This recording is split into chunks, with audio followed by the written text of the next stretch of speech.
Hi everyone, and welcome to Unit8 Talks, our webinar series on data and AI. So for those who are new to the series, we are Unit8, a Swiss data analytics and AI company that is driving the adoption of data science within the industry, and we are committed to sharing our best practices. A very quick note on the admin part. So remember that this session is entirely for you. So therefore, please ask any questions that you may have using the Q&A panel that you will find on the left-hand side. Also remember that the session is recorded, so we will email you the recording after the session and upload it to our YouTube channel for public viewing. So without any further ado, today we will be presenting you the 5 steps to a successful AI adoption journey within your organization, and I'm truly delighted to introduce you to our speakers for today. First of all, we have Kamil Zalewski. So Kamil leads Unit8's customer engagement, and he's usually working to help translate customer challenges into practical solutions. And before Unit8, Kamil led Cisco's Digital Hub, which is an organization that is focusing on driving digital transformation and analytics in the EMEA region. And Kamil holds Master of Science degrees from Telecom Paris and Krakow University of Science and Technology, and also a dual MBA from Krakow University of Economics and St. Gallen Business School. And today we also have Andreas Blum. Andreas is the head of digital and AI consulting practice at Unit8. He joined us directly from UBS in Zurich, where he was a strategy manager. And before that, he built his career as a management consultant for A.T. Kearney in Switzerland and Goetz Partners in Germany. And Andreas has an MBA degree from INSEAD and a master's in strategy and innovation from Cambridge University. So welcome again, and now let me pass the mic to Kamil. Kamil, the floor is yours. Perfect. Well, thank you, Johan, for the nice introduction. Hi, everyone. Thanks for joining. Today, in this Unit8 Talks webinar, we'll try to tackle the idea of the data and AI journey, what the methodology that we've built to actually help guide our customers and our partners on the adoption of data and AI, and how to actually translate the problems into the solutions leveraging some of those technologies. So here's the quick agenda for today. For those of you who are new to Unit8, we'll have a single slide on who we are. If you're here, then you must be having an interest in AI, but I do want to re-emphasize why now? Why is AI getting so much traction in the recent years? Then the core of the session will be about the methodology and the data and AI journey. We'll try to actually provide quite a lot of best practices, some anecdotes. How are your industry peers doing? And again, let's try to have the session as interactive as possible. So feel free to use the Q&A panel to interact. And then we're going to conclude with some very practical advices based on the 60+ projects that we've delivered across the dozens of companies we've worked with. That will hopefully help you get started as well. So step one, a very short introduction to Unit8. Unit8 is a data and AI services provider and a consultancy based out of Lausanne with several offices, including Zurich. Our only focus actually is data, advanced analytics, and AI. We've been on the market for since 2017. We're working with several major Swiss and DACH region companies. There's about 70 people that we have on board, mostly with the data science, data engineering, machine learning engineering background. And we help, let's say, translate data into value on more than 60 successful projects. That's it. If you want to know more about Unit8, please visit our website. So you might be you'd hear at the webinar where we talk about data and AI. Obviously, you definitely are interested in the topic. So let me just kind of reiterate what's the business potential that AI brings. Not the technology itself, but the business potential. And overall, you've seen actually two major players that you see on the map of the world: the North America and China in terms of the AI superpowers. But overall, it's believed by the different studies that AI will actually provide a very significant GDP growth for the companies and for the countries who know how to leverage it. And while AI is still being adopted by a lot of the digital native companies like Amazon, like Uber, like NBRB, and so on, we do believe that a big portion of that future growth will be actually with the more traditional companies, with the non-digital natives, who also need to jump on the AI train. And while the opportunity is huge, we also see that AI is a difficult topic. It is a topic that a lot of the companies are still scratching their heads around. They don't know how to start. There's a lot of hype around AI. So in here, we'll try to actually show some very practical examples around how to get started with your adventure as the organization with AI. And that what I've shown you before was more of a global view. And then if you look at Switzerland, because we're kind of delivering this session out of Switzerland, you can see that there's a lot of potential for AI in Switzerland, and there's already a lot of positive things happening. You have a lot of the startups, you have several of the early adopters of AI. You also have a solid ecosystem of the universities and the companies who are partnering in order to drive the AI agenda. And yet, based on the several studies by Swisscom, by PwC, we actually noticed that even though the pandemic has been an acceleration factor, we still see that the Swiss companies are lagging a little bit behind the countries like US, China, and some of the other European countries.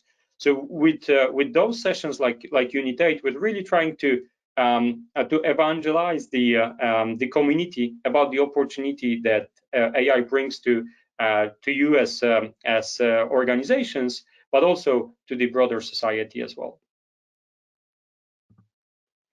And you might be thinking, I mean, why now? What changed in the last years that AI has become so popular, right? And there's a lot of hype around AI, which we'll try to decipher and debunk as well, because at the end of the day, there are a few major factors that are driving the acceleration of AI adoption in the recent years, and those drivers are, first of all, data. Right, we as society, we as organizations are producing way more of data in different formats, in the formats of files, videos, information in the databases, images. So just the amount of the data that you can analyze and provide to the AI algorithms has drastically increased over the last years. Even though AI is not a new concept, right? I mean, we've been seeing, let's say, some first algorithms being created in the 60s and 70s. There have been several, I would say, algorithmical advancements and breakthroughs, and namely in the machine learning, deep learning space. You might have, if you're interested in the area, you might have seen some of the latest advancements in the natural language processing, like with GPT-3. So there's a lot of, let's say, research work that right now gets basically open to the industrial usage as well. And the last 2 points come together. The adoption of the cloud by several companies is actually allowing for pretty much infinite compute power, which the algorithms need to provide the results. And at the same time, with that amount of data, right, the price of storing the data has been actually going down significantly as well over the years. So those are 4 major things that are bringing the attention to AI recently. And I guess you might be asking, so my organization is maybe investigating AI, maybe building an awareness. What are the usual entry points for AI? How does an organization kick off the adventure with AI? And while there's a kind of several ways to kick off your journey, we believe that actually starting with a problem is probably the best one. So usually most of the successful journeys that we've seen were started with the fact that our customers, our partners were basically looking to solve some particular problem in order to actually generate some new revenue streams, remove cost, or more on the security and compliance side. So I guess the starting point, depending on the area of AI, can be different, but usually it's a business pain point that you're trying to solve. I'm not going to be going deep dive into some of those use cases that you see on the screen, but we'll provide in the chat a link to the website with a lot of the use cases per industry that you can take a look at as well. A quick poll just to kind of gauge the audience. I mean, you might be an organization that either has already started, or maybe you're still investigating the starting of the journey towards the adoption of AI. And if I can ask Johan to kick off the poll, what obstacles does your organization see when it comes to AI adoption? And this is a multiple answer type of the question. So let me know, and then we can compare to what is it that we're seeing based on our work with our customers. So the poll is up. You should be able to see a pop-up window. Johan, when you'll see most of the people providing the answers, please kind of share the results with us.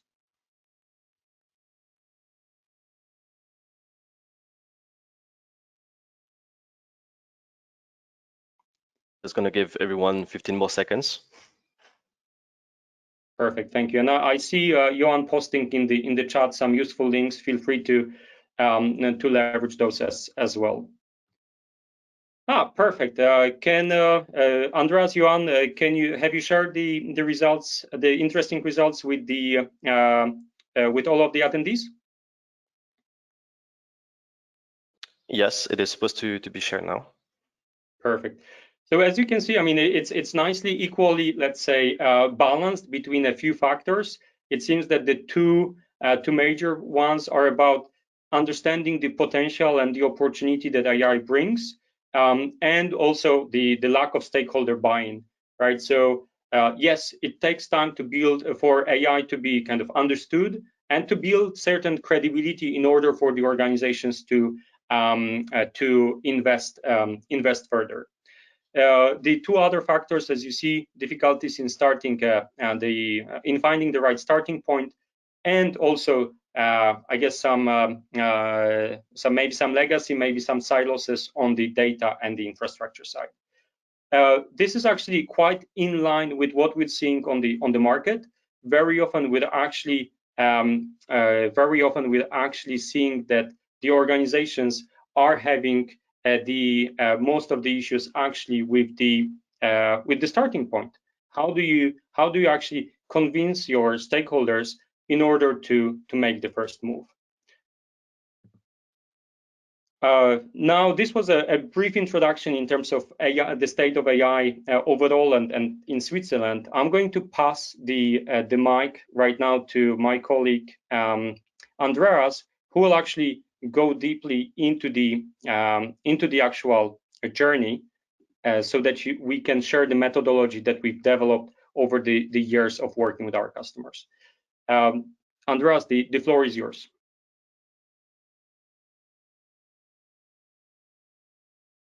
Sure. Hello, everyone. Assuming you can see my screen. Now I'd just like to run you through this 5 stages model of AI adoption that we've developed. This model runs from initially gaining awareness of AI, over then launching the first pilots, up to deploying fully fledged AI solutions across your entire organization. These 5 stages are an adoption path that we have seen many times in practice. It doesn't mean, however, that every single organization necessarily have to follow that path, since there could be different starting points. Now, I hope you're ready for the first stage. The first stage is typically gaining awareness of what AI is and what opportunity it can bring to your organization. At this stage, the first discussions about AI start within your company, but your organization hasn't really yet experimented with AI. No projects are taking place. And in this stage, really your target is to learn what AI can do and what it cannot do, and to identify these first opportunities. Now there are several activities that we recommend to master this stage. One would be that you, apart from understanding the specific opportunity in your industry, that you also think about how you can spark a discussion about AI to get all organizational stakeholders interested. It's also about really looking at the different departments and creating the long list of possible use cases, and then also thinking about how ready you really are to embark on that journey, and then putting together the first steps and use cases of a potential data and AI roadmap. If you do this well, in the end, you should get a nice transparency on your AI potentials. We also collected some best practices that would help you on that stage. One is to have really several AI champions or ambassadors, which spread the word and create some enthusiasm, but then don't make too much of a hype so that you create expectations which you cannot fulfill. Also, it's important that you have the buy-in from the C-level, because only from bottom up it won't work. You need the senior support, at least also for the budgeting. And then also we can recommend very specific actions to increase the data literacy, which could mean attending trainings, attending conferences, and then you should also really look at the internal resources that you have at your disposal, which could be like the tech know-how that is already available, and also the data and the compute infrastructure. And Andreas, I'll jump in here just to maybe share some of the cool examples that we've seen of how companies are actually dealing with starting that journey. And we've seen let's say some of the organizations in Switzerland, in Romandie, for example, sending all of the managers and above employees to the dedicated trainings at EPFL to learn about the potential of AI, to learn about data science. We've seen as well the organizations creating the opportunities for the senior stakeholders to learn about AI in the form of the discovery workshops, inspirational workshops. So we've seen quite a lot of investment into increasing the awareness and increasing the knowledge of the senior stakeholders, not only among, let's say, our data science community, but more also on the business side, in order to spot easier the opportunities for implementations of AI. Back to you, Andreas. Thanks for that, Camille. So now I think we can move on to the next stage, and the stage is called experiment and prove value. And on that stage, you would embark with the first proof of concepts, prototypes, pilot projects, and your goal would be to have the first measurable results and build momentum for AI. And to do this well, we actually suggest that you take the long list that you build on the stage one and then convert it into a short list of use cases, which you could then prioritize based on two dimensions. Number one, business impact. Number two, technological complexity. And then we suggest to really narrow down the list to the top 1, 2, max 3 projects with which you want to start, in order to not spread yourself too thin and really focus on these high impact opportunities. And then it's essentially about starting with the first prototypes and pilots. And of course, you need a small team to run that, which could also be an external partner to help. Now, again, here, some tips that we have to do that well would be that you are kind of quite careful with selecting the use cases, that you can get some first measurable impact, because that's really going to help you to build momentum. If the use cases either have a financial impact or they make the life easier for your customers or for your employees. And in order to do that, it's also super important that you pay attention to get the good data quality in place, and also the availability, because I mean, you might have heard the saying, data is the oil of the 21st century, and data is really the oil that is like oiling your machine of AI. So you need to pay attention to that. And then, of course, you can also use agile approaches to work on these use cases And if you fail fast, and then jump to another use case and try out that one to kind of keep the momentum, because it's always going to happen that some use cases don't give the results that you might have expected.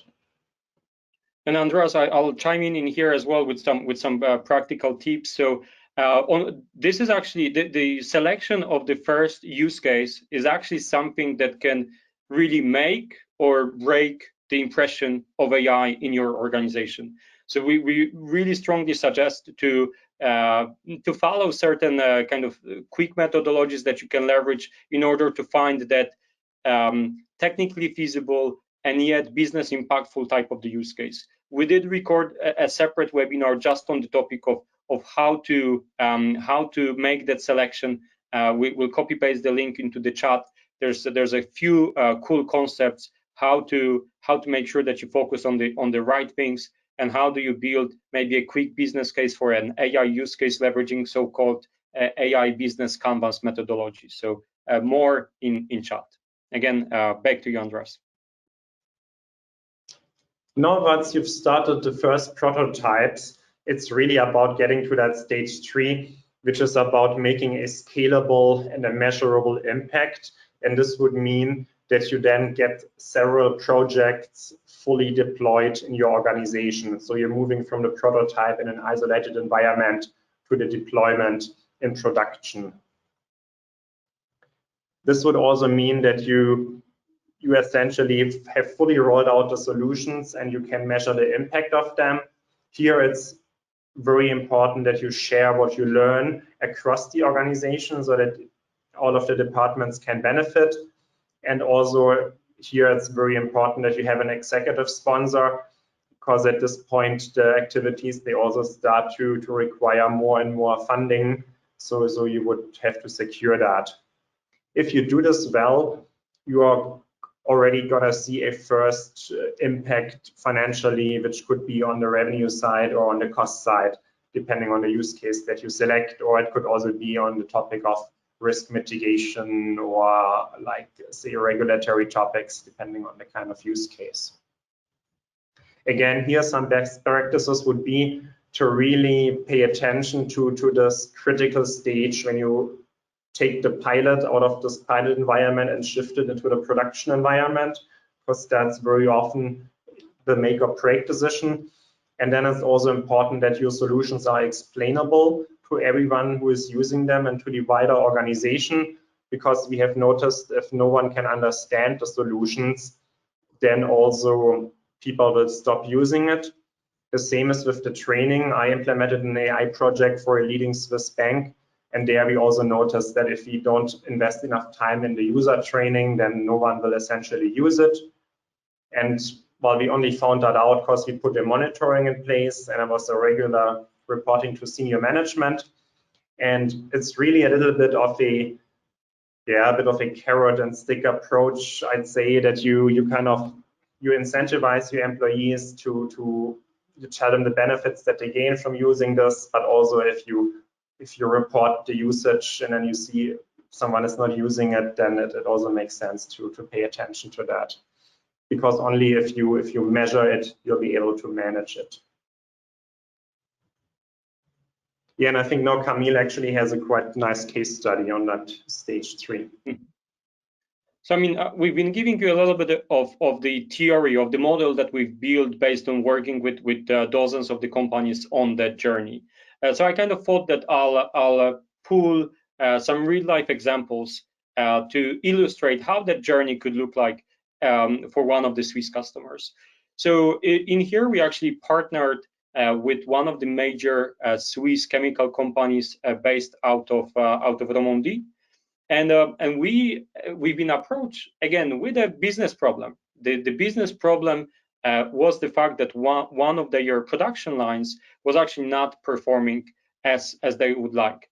And they've done a lot of the optimization work, leveraging some of the more traditional techniques, and yet they realized that they still cannot get, let's say, the full potential.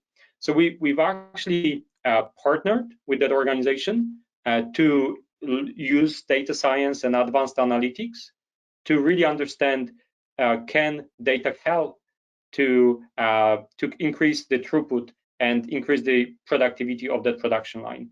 And that turned out positively. We've actually managed to find the root cause of the things that can be improved, and we've managed to help the customer gain the first financial benefits from leveraging AI. And this successful pilot turned into a major project, which involved more complex topics like predictive maintenance. And this has created a little bit of a domino effect. And by domino effect, I mean the fact that the credibility of AI has been growing, and yet the appetite of the stakeholders was also growing to find new use cases for applying AI. And as the next step, the organization has basically created a small portfolio of those initial projects. And most of them were actually successful. And this has resonated well with the stakeholders. It resonated well enough to actually create a full-blown AI center of excellence. It resonated well enough in order to provide, let's say, the cloud migration strategy to use some of the cloud-native AI services. And right now, this organization is quite advanced. It has the AI Center of Excellence and a rather complex portfolio of the AI projects, including some really sophisticated things in the R&D space, like, for example, being able to predict the properties of the chemical products before the goods get produced, and even better, to actually optimize the properties of the products that haven't been yet produced. So this has only been kind of creating more and more appetite to accelerate the journey. So here's a quick story of how some of your industry peers are leveraging AI in the traditional context. Andreas, I think we're ready for the next step. And now, having kind of mastered that stage 3, it's kind of quite important to scale your capabilities. So by now you would have fully deployed some solutions, but it's still kind of a bit isolated in one department here, one department there.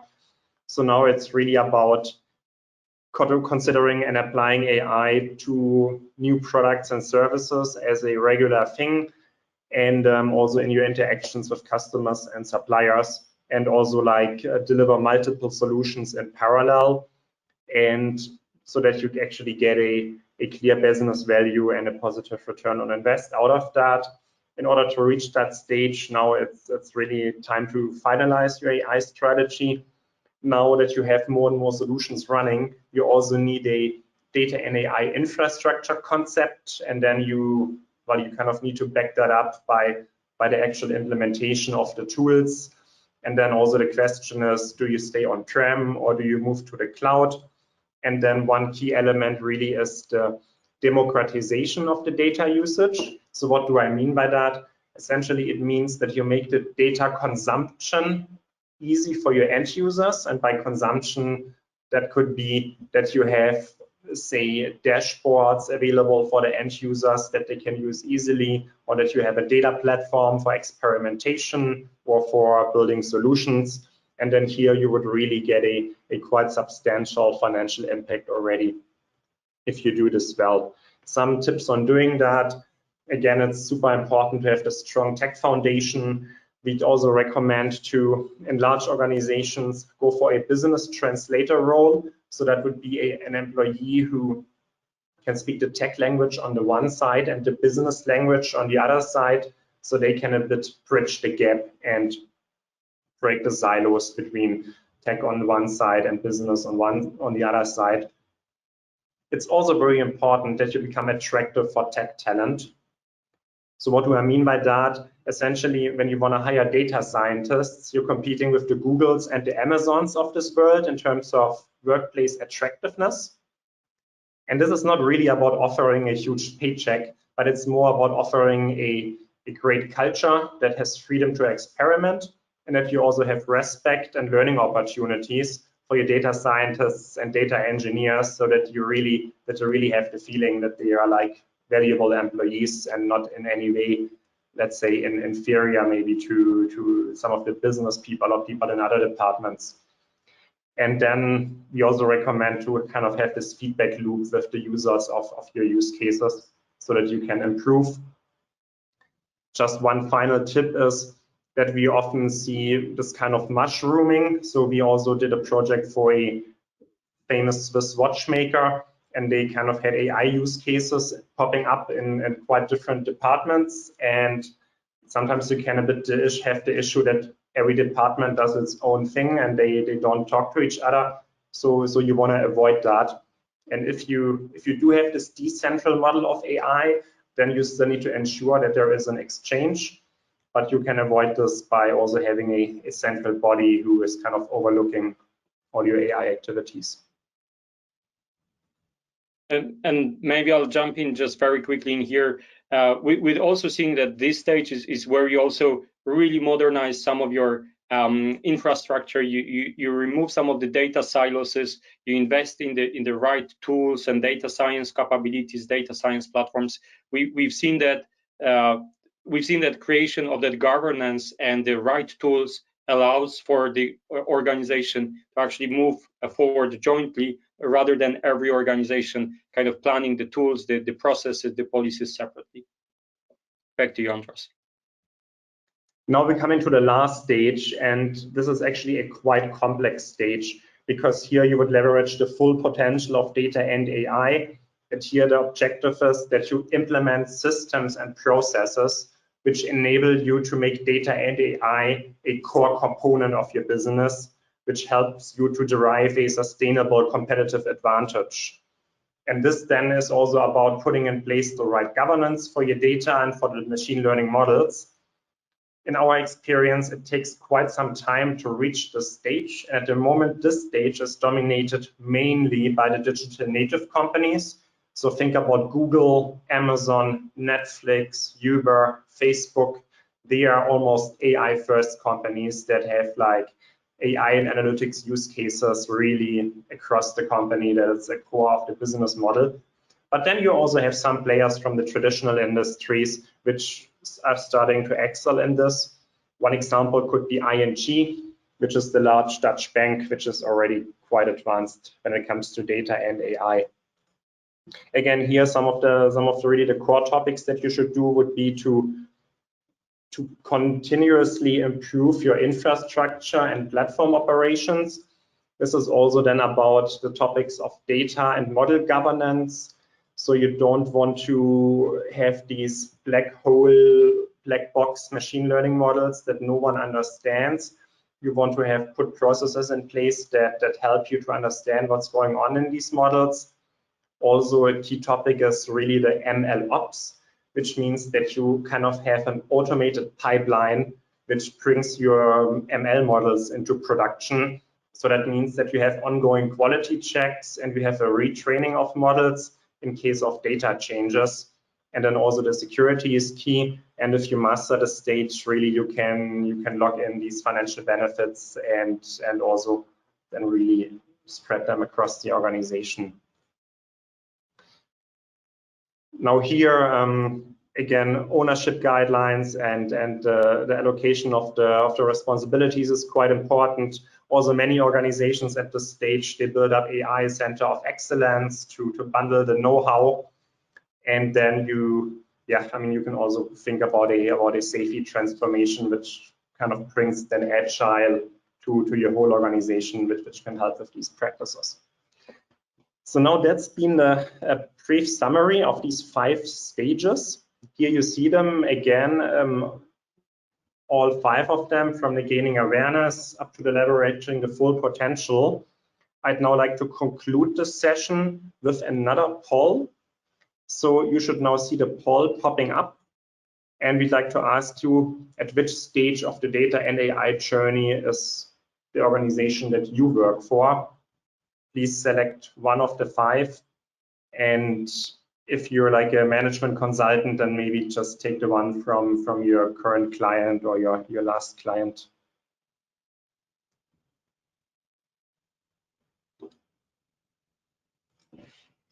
Just giving everyone some more seconds, a few more seconds. And I'm looking at the Q&A panel, Andreas. There's a interesting question around that data and AI journey that we just presented. And the question is the journey linear, and could there be some other starting points that we've just shown? Yeah, it's not necessarily a linear journey. So that's kind of maybe the most common journey, but we observed 3 starting points. So one is people, they really would start with the use cases, which is a bit in our 5 stages. But then you also have companies that build up the tech foundation at first and then move on to the use cases. And then there's even companies who think about their AI strategy at first. And only when they have the strategy, then they start building up the tech foundation and sort of specifying the use cases. So that's a bit the 3 starting points. So now we'll have the results of that poll. Yes, so the results are in. I'm hoping they're visible for everyone. So it does not come as a surprise that most of the a vast majority, let's say, of our attendees today are somewhere between the stage 1 and stage 2. So a lot of you, most of you are still kind of gaining awareness, understanding what's the opportunity that AI brings. A lot of you are already experimenting with AI in the forms of the pilots and proof of concepts, but yet there's already a few of the companies which are more at the kind of scaling capabilities. And I'm very happy to see that there's 15% of the attendees that voted for the fact that your organizations are already leveraging the full potential of data and AI. So what we can do is actually we can compare with some of the industry, let's call it standard numbers. So please let me know if you're able to see my screen. So here's, let's say, the adoption of AI by the industry, and we modified the different researches that we found on the web to actually match the methodology that we're using, and those are, just as a disclaimer, those are global metrics. That they are not European specific, they are not Switzerland specific, they are more kind of across the industry. So as you see, again, I would say about 60% of most of the companies are still somewhere between the gaining awareness and experimenting. It depends, obviously, depending on the industry. Some of the industries are a little bit more advanced, some of them are a little bit less advanced. But here's kind of the state of the union when it comes to the AI adoption in the industry. And it seems that a lot of the insurance companies, as you see, have advanced to the leverage full potential, which we can confirm also from some of the learnings and some of the work that we've been doing on the Swiss market. So the number that you've provided us, 15%, yeah, that's probably on the higher end of where the industry and where your peers are. I think it's slowly time to conclude our session, and we wanted to actually finish off with some tangible examples and tangible best practices or on how to really get started. Because as we've just noticed, most of you on the webinar are in the gaining awareness and experimenting first. So some of the best practices that we've gathered while working in this domain for the last years. I think first and foremost, let's ensure that the projects that you're selecting are actually the right ones, right? Meaning that they are solving some particular pain point, that they are solving a problem, a business problem that you have. Because if, let's say, you solve a real problem, then this builds the momentum, this builds the credibility of AI to move further.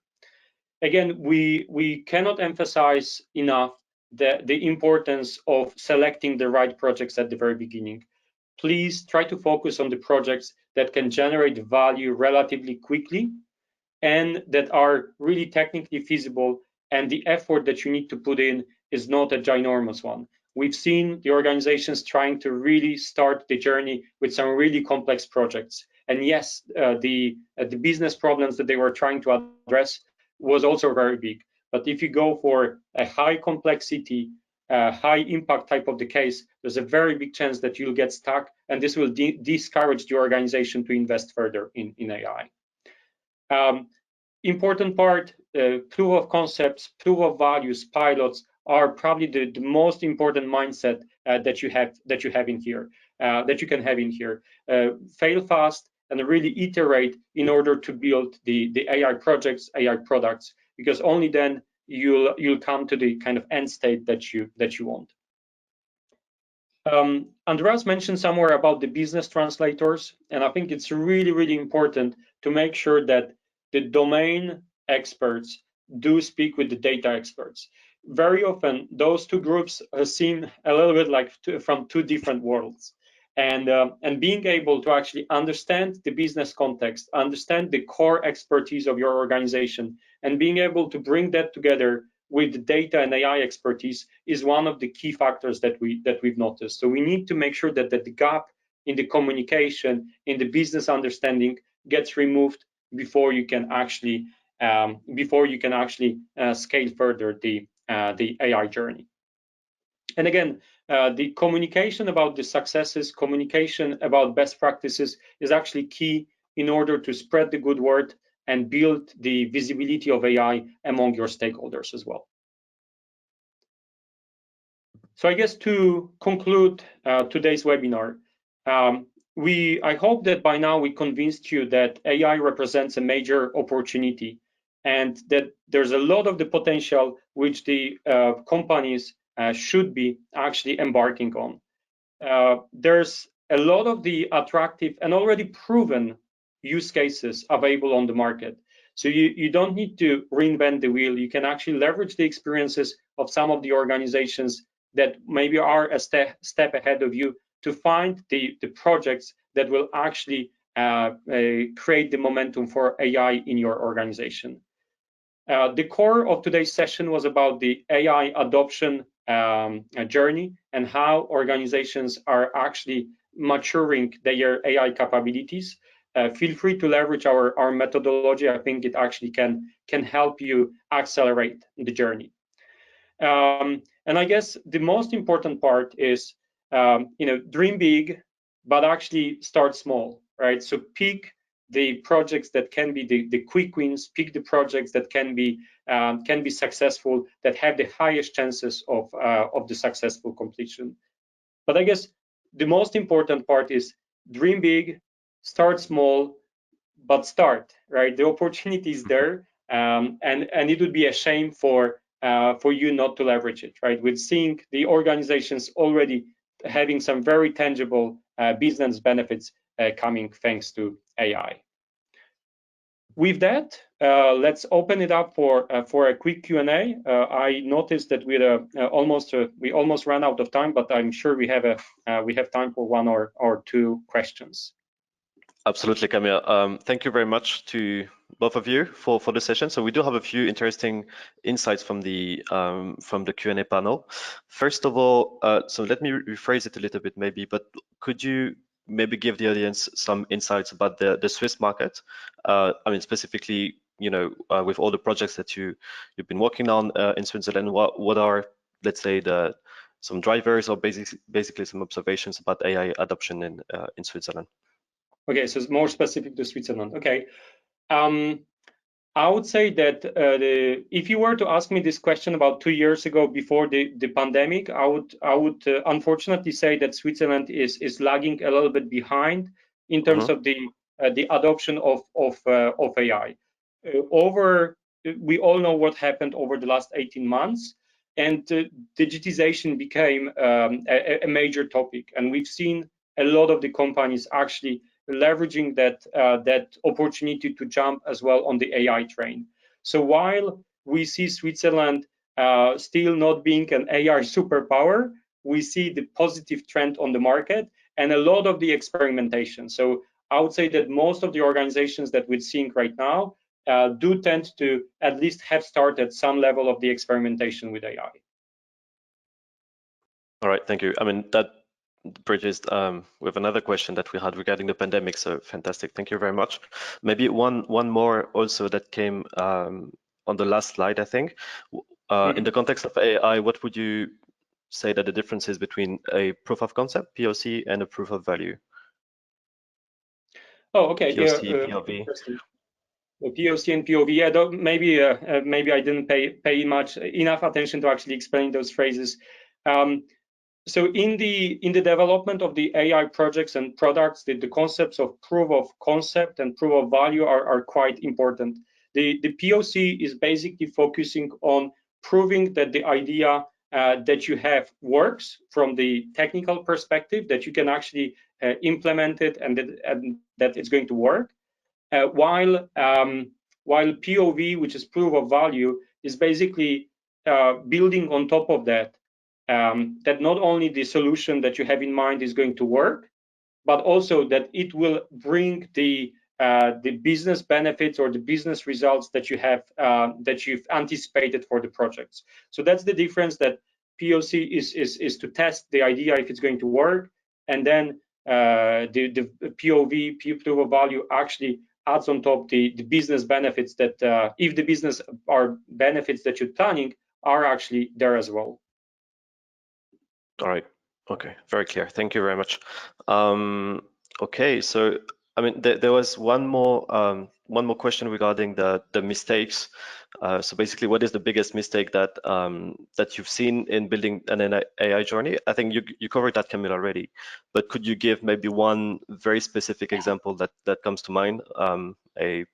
Something quite practical, maybe Andreas, from your experience as well, you could jump in. Yeah, I mean, I can bring an example. So I experienced also AI projects with one of the largest banks in Switzerland, and there very often the issue is that you develop a solution that it works a bit nice in theory, so that the pilot study is very successful, but then when it gets rolled out, the solution fails. And that could be for a number of reasons, that in the end, maybe the kind of how you did the pilot was a very specific test environment that is not generalizable to the whole population, but then also the issue of the end user training and the usage, so that then the people who are supposed to work with the solution, they don't quite know how to do it, they don't do it properly, and then they abandon it after a while, so the business benefits are not realized. So then that's what makes it very important to pay attention to that transition from pilot to deployment. Yeah, I would build on top of that. I see two major elements. I think one I've mentioned is basically picking the wrong project as the starting point, and then you burn a lot of the resources and a lot of time on something that has low chances of success. And then the second one is, to a certain extent, what Andreas mentioned. I mean, no AI project brings benefits if it's not put in the production environment. And actually, that gap between a working prototype and the full-grown project with the right way to track the adoption of it, that's very often a step that's neglected, right? How to move from something that works in isolation, and as Andreas mentioned, to a tool or a process or a solution that should be spread and have the real users, right? So if there's often a disconnect between those two phases. I see. Very interesting. Thank you. Maybe one more question. So I think, Camille, in the very beginning, you had a slide with all the, let's say, popular use cases that we see on the market. Which ones would you say are the most popular? Like, if you could handpick, I don't know, 2 or 3 main, very popular ones that are, let's say, industry agnostic that we see here and there. Which ones would you pick? A good one. Yeah, I mean, they do differ quite a bit by the industry. So I'll try to find, let's say, some of the ones that are cross-domain, and then Andreas, feel free to chime in. Yeah, maybe I can take that question. I think here I would say you maybe have three topics of use cases. One that's really very big, that's kind of the anomaly detection, which is about detecting anomalies of every kind. It could be fraudulent transactions, it could be damaged products. Then the next one would be the sort of recommender engine, where you recommend a product or a service to the client. That's what you see on Amazon, the next product to buy, or on Netflix, the next movie to watch. And you can apply that to many other domains. And then the third one would maybe be the customer churn prevention. That's a use case that we see more and more often, that organizations, say telco companies, they try to identify the clients who are least likely not to renew their contract, and then these get called up by the call center to to kind of more efficiently deploy the resources when it's about maintaining clients. Thanks. I mean, interesting choice. I do agree, although I think one of my bets would also go into the forecasting space. So there's more and more techniques how you can actually well, forecast and predict certain things. It could be all the way from predictive maintenance to being able to forecast the demand, to be able to forecast, let's say, the supply chain stocks. So I would probably go for forecasting and the methodologies related to time series forecasting as the starting point. All right. Well, I think I'm conscious that we actually extended the session by a few minutes, but I'm hoping that this is for the benefit of our attendees, that they can ask some of those questions. I mean, we're going to be kind of starting to wrap up, and we want to say a big thank you for joining us today. Johan, will you conclude? Sure. So again, on behalf of the whole Unit8 team, I'd like to thank you all for tuning in, and I hope that you enjoyed the session and you learned more about the different steps that you need to take along your AI adoption journey. But just a quick reminder also that you will receive the recording of the session by email. All the past episodes of the series they are on our YouTube channel. And the next webinar actually is planned for July 8th. And the topic will be a bit more technical because we will talk about how to do machine learning with very few labels. Very interesting topic and very, very hot actually in the currently. So make sure to follow us on social media, namely mostly LinkedIn. Have a look at our website. I've pasted a few links in the Q&A panel where you can have more insights and more case studies. And yeah, I think I will, to conclude, thank Camille and Andreas for this very engaging session, and I wish everyone a very great end of the day. Perfect. Thanks for being with us. All the best. Looking forward to seeing you on the next episodes of Unit8 Talks.